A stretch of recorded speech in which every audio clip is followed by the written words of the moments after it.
Alright, this is episode 9, and we're going to talk about some advanced dueling strategies.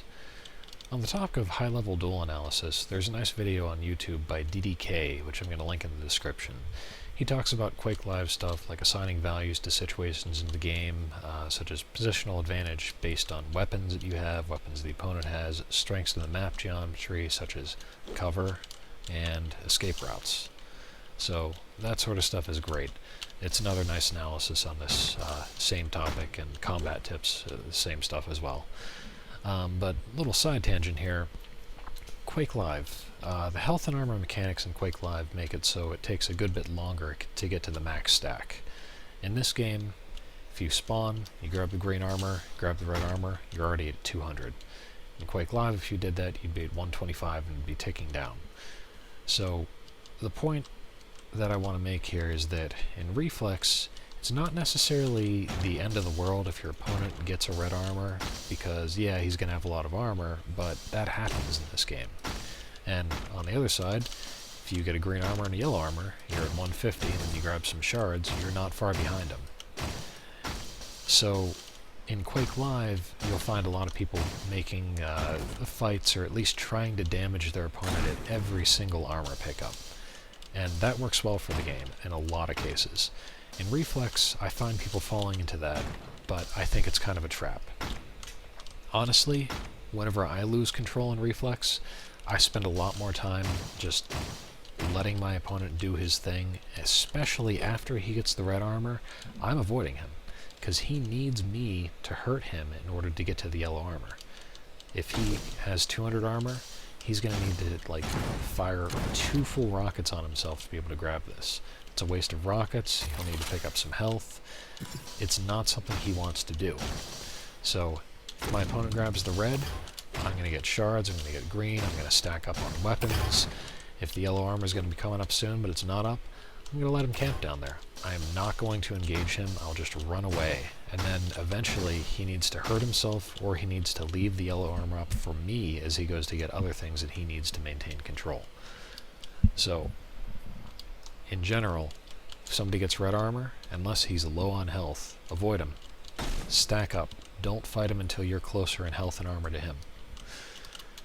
And on the same note, if I am in control, and I get the red armor, and then I know the yellow armor is coming up soon, I'll do something like, I'll hear my opponent's up here at this rocket launcher, I'll try to shoot rockets at him. I will purposely get into positions where I'm expecting to take damage.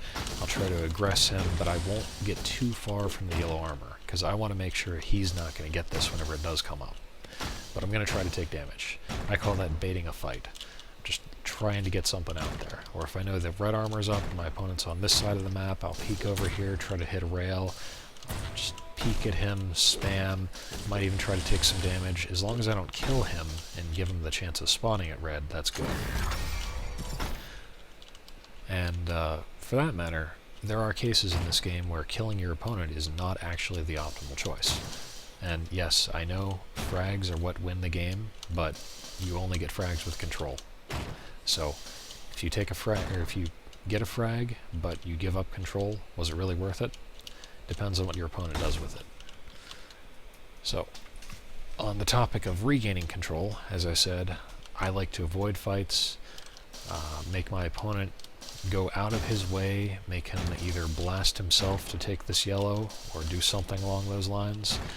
And then, once I do get closer in stack to him, that's whenever I spend some time actually bothering him whenever he's going for the red armor. Next weekend, there is a Saintopia 2 duel tournament. There are 5 maps on it. On all 5 maps, the red armor is in a position that I would consider a trap. So, on this map, it's right there. You can do some good damage to the person going for the red. You can really harass him. If you have the yellow and you picked up some shards and then he gets red and you blast him and he can't do a thing, you're pretty close in stack. Maybe he'll have Mega, maybe you'll knock it out of him, and if he goes for Mega, you can, again, harass him down here.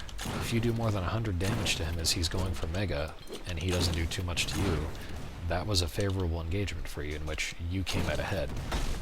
So once you have the yellow, and you've harassed your opponent whenever he's going for the red, the next step is to actually mount a fight for the next red. So once you feel comfortable that you'll be able to take him, try to peek an extra rail on him, try to whittle him down, take advantage of the position you have, spam some grenades, spam some rockets, do everything you can to make it an unfair fight so that you can get the next red. That's the sort of thing that regains you control in this game. So again, if you die, your opponent gets red, don't rush him. Get weapons, stack up, make his life hard. Don't give him free frags. Something else to consider whenever you're in control is you want to be taking damage because you need to be able to grab the next yellow that's up, but you really don't want to fall into the traps that'll result in your opponent being more healthy than you. So you need to learn the maps, you need to know where the traps are, what your opponent's options are, how to counter his attacks. It's a lot of dueling experience that gets you to the point of understanding that, but you'll catch on. Once you know what's going on and know what caused you to lose control, you can avoid those bad situations in the future or abuse the same situations as your opponents. One of the more interesting things is that you can delay the grabbing of armors. So if you're in control, you have red, but your opponent is getting the yellow at the same time. You think, well, I gotta get red, there's nothing I can do, he's getting the yellow at the same time, and it's just going to continue as he's almost at my stack, so I don't really want to fight him. It's not quite true. What you could do, if yellow and red are coming up at the same time, is you harass him, force him to get the yellow, wait 5 or 10 seconds, defend your position, spam some stuff, don't let him come here, then get the red. Then next cycle, yellow's coming up, and you have time to get back to the red. So you can delay a pickup to do that sort of thing. If you're in control, it's a good idea to delay pickups to split it so that you can get better control on the map. And if you're not in control and you have the option of forcing the pickups, like your opponent's going to this, you always want to get the yellow armor to respawn at the same time. That way, he can't get both. So if you're not in control, you might want to delay a pickup until your opponent is getting the red and then get it at the same time. Or maybe even wait until he's getting the red and then shoot him and then get it. So that sort of stuff limits his options if he's in control. Let's see what else.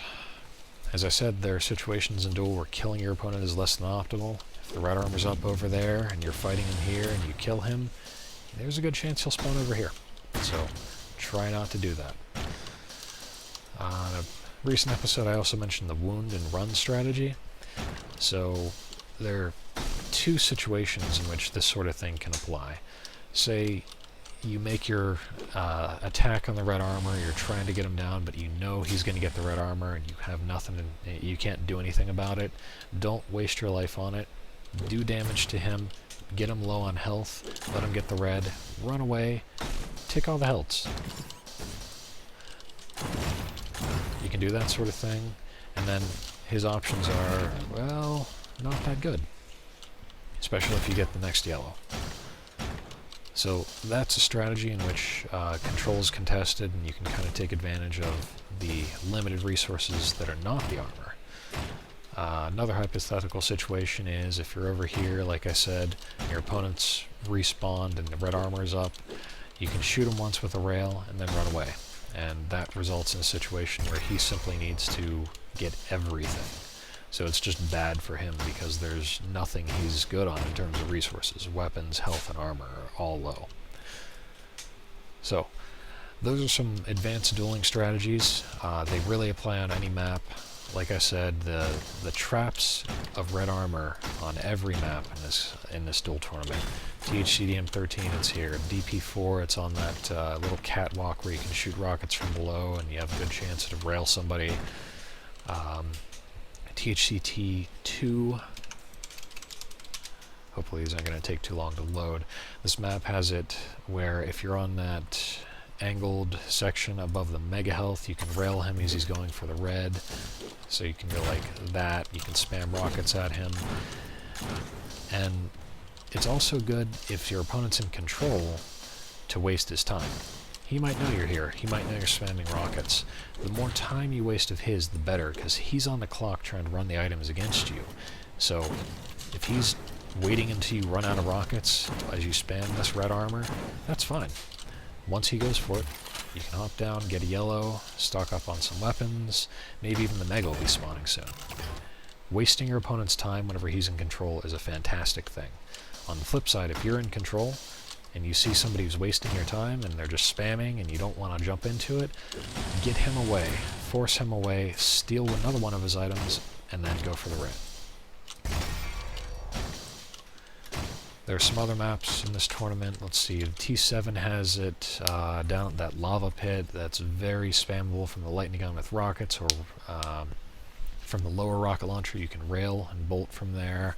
DP5, so spammable with grenades. This is a very powerful mega trap. Or, I'm sorry, not mega, red armor trap. This one, your opponent's down here. If he's going for red armor, you can spam grenades. You can go like this. So these teleporters are very weird. If your opponent's down there, you can be doing this. You see him jump, you can go like that. You can take this up. You can even take this teleporter, take this one, jump, jump, jump, get back to the grenades. There's so much you can do to the person who's going to the red armor there. Letting him get it uncontested is only a good idea if you have nothing. If you already have a yellow armor, don't let him get it uncontested, because that's where you're giving him more control than he needs. So, I think that pretty much covers it for the advanced duel strategies. I might add more to this sort of thing later, but those are the things that separate the good players from the really good players. So, thanks for watching.